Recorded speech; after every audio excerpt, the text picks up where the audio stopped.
আপনি কি সঞ্চয় করতে পারছেন না আপনার বোনাসের টাকা থেকে? আজকে আমি আপনাদেরকে সেই বিষয়ে বলবো, যাতে আপনারা সহজেই সঞ্চয় করতে পারেন। ভিডিওটি আমি সন্ধ্যা থেকে শুরু করছি সেহরি পর্যন্ত। রমজান আমরা অনেকেই বোনাস পাই, কিন্তু মাস শেষ হতে না হতেই সেই টাকা কোথায় চলে যায় আমরা নিজেরাও জানি না। কম বেশি আমরা সবাই তো চাকরি করি, কিন্তু আপনি কি জানেন এই বোনাসের টাকা থেকে যদি একটু পরিকল্পনা করেন, জাকাত ও সদকা দেওয়ার পরেও কিছু টাকা ভবিষ্যতের জন্য রেখে দেওয়া সম্ভব। আজ আমি এমন একটা বাস্তব কথা বলবো, যেটা হয়তো অনেকের জীবন বদলে যেতে পারে।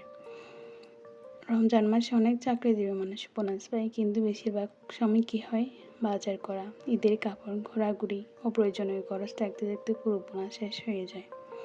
তারপরে কয়েক মাস পর কোনো জরুরি প্রয়োজনে আসে, হয়তো অসুখ, হয়তো পরিবারের সমস্যা, তখন আমরা আফসোস করি, ইস যদি তখন একটু টাকা রেখে দিতাম।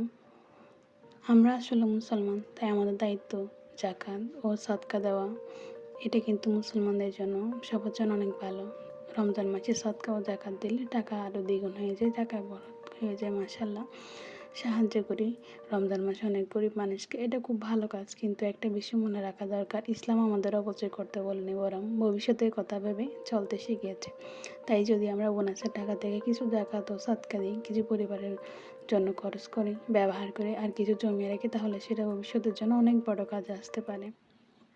ধরুন আমি একটা উদাহরণ দিই আপনাকে। ধরুন আপনি 10,000 টাকা বোনাস পেলেন, হ্যাঁ? আপনি চাইলে এমনভাবে ভাগ করতে পারেন, 2,000 টাকা জাকাত বা সদকা, 5,000 টাকা ঈদের খরচ, আর 3,000 টাকা ভবিষ্যতের জন্য জমা।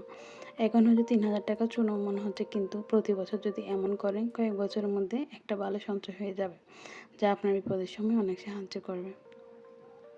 জীবনে সব সময় সব কিছু একই রকম থাকে না, কখনো ভালো সময় আসে, কখনো কঠিন সময় আসে। আর যদি আমরা একটু সচেতন হই, তাহলে আগামী দিনে আমাদের পরিবারকে অনেক সমস্যার হাত থেকে বাঁচাতে পারবো। রমজান শুধু রোজা রাখার মাস না, এটা আমাদের নিজেদেরকে বদলানোর মাস। এই মাসেই যদি আমরা দান অভ্যাস করি আর সঞ্চয় করার অভ্যাস করি, তাহলে সেটা পুরো জীবনের জন্য ভালো হবে। আপনি যদি চাকরি করেন এবং রমজানে বোনাস পান, তাহলে আজ থেকে একটা সিদ্ধান্ত নিন, জাকাত ও সদকা দেবেন। ভিডিওর শেষে সবাইকে অনুরোধ করব, সবাই প্লিজ আমার চ্যানেলটা একটু সাবস্ক্রাইব করে দিবেন। আর যদি ভিডিওর একটি অংশ ভালো লেগে থাকে, তাহলে সবাই একটি করে লাইক দিবেন।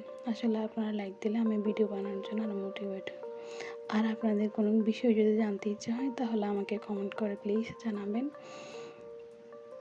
তো সঞ্চয় কিন্তু সাথে সাথে ভবিষ্যতের জন্য টাকা জমাবেন, জাকাত সদকা দেওয়ার পরও।